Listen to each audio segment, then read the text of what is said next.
जुलाई 2024 में जब इंडियन ताजिर मुकेश अंबानी के तीसरे और सबसे छोटे बेटे की शादी की तकरीबात हफ्तों चली और दुनिया के बड़े बड़े सेलिब्रिटीज शादी में शिरकत करने मुंबई पहुंचे, तो इस शादी के बाद जिन लोगों को मुकेश अंबानी की दौलत के बारे में इल्म नहीं था, उन्हें भी हो गया।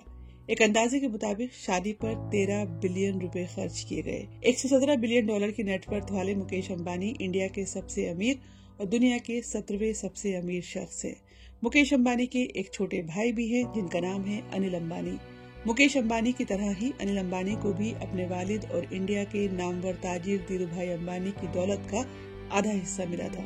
गुज़िश्ता 22 वर्षों में मुकेश अंबानी ने अपनी दौलत को दिन दुगना रात चौगुना बढ़ाया है, तो वहीं उनके भाई अनिल अंबानी ने अपनी मर्जी से अपने मुनफरिद अंदाज में अपने बिजनेसेस चलाए और आज मुकेश अंबानी इंडिया के अमीर तरीन शख्स हैं और अनिल अंबानी दिवालिया हो चुके हैं। अनिल अंबानी, जिनका शुमार एक वक्त में इंडिया के 10 अरबपति अफराद में होता था, आज क्यों इतने बुरे दौर से गुजर रहे हैं कि उन्होंने खुद को दिवालिया करार दे दिया है और उनकी नेटवर्थ जीरो बताई गई है।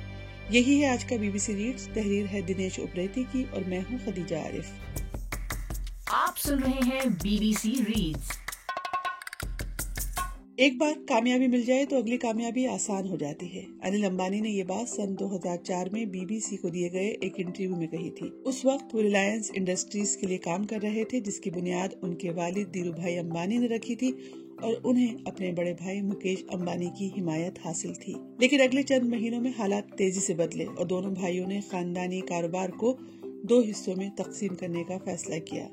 अनिल अंबानी एक स्टाइलिश शख्स थे, दौड़ने के शौकीन और हाई लाइफ गुजारने में यकीन रखते थे।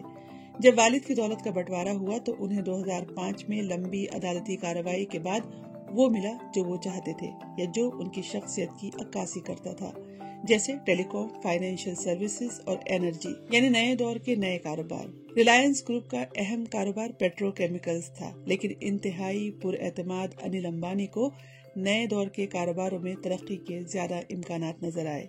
इंडिया टेलीकॉम रिवॉल्यूशन के दहाने पर खड़ा था और एनर्जी, इंश्योरेंस और फाइनेंशियल सर्विसेज में बैरूनी सरमायाकारी के लिए अपने दरवाजे खोल रहा था। और तब ही अनिल अंबानी ने 2006 में अनिल धीरूभाई अंबानी ग्रुप कायम किया। फाइनेंशियल एक्सपर्ट्स को इस कंपनी से बड़ी उम्मीदें थी।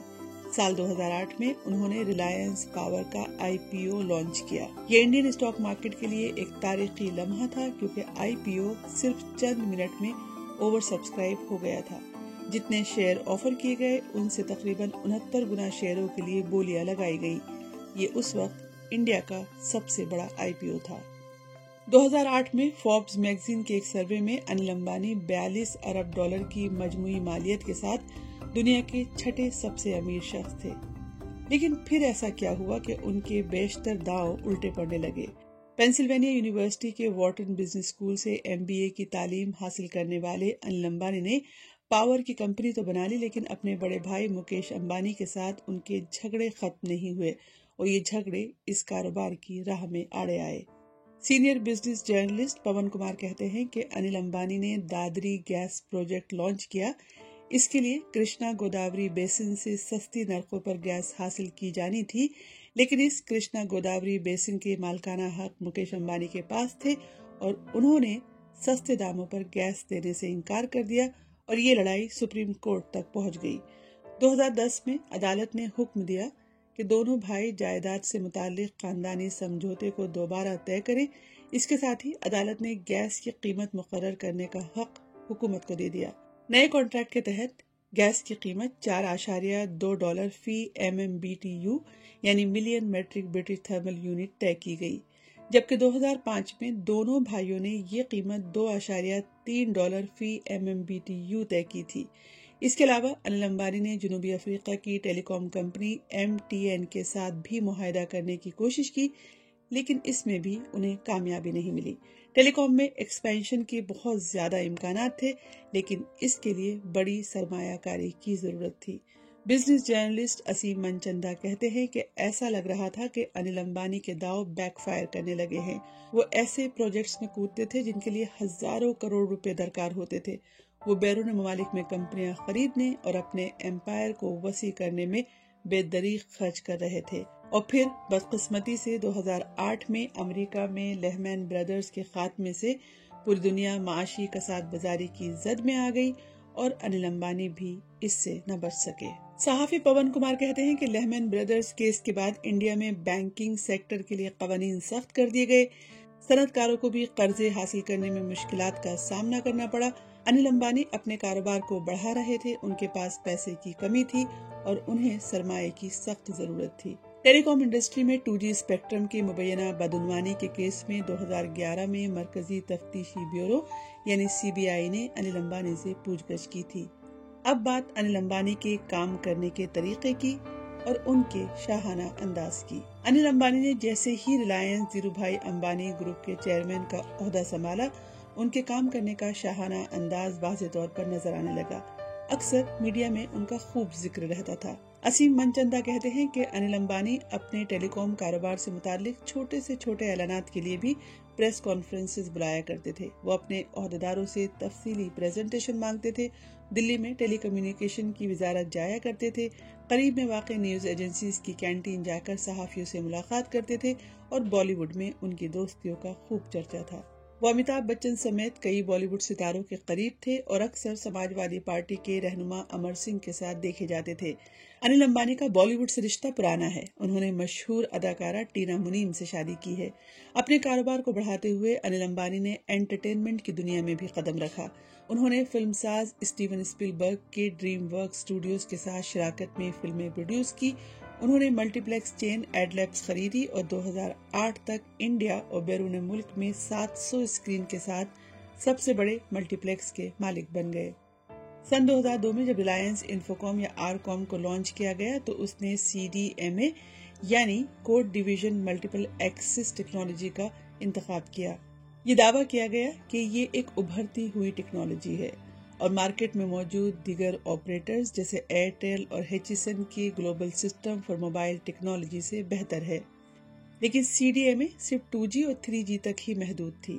جب انڈیا میں 4G کے بعد 5G کی خدمات شروع کی گئی تو ریلائنس انفوکام بری طرح پیچھے رہ گئی۔ حالات ایسے بن گئے کہ کمپنی نے ٹیلی کام کا کاروبار چھوڑ دینا ہی بہتر سمجھا۔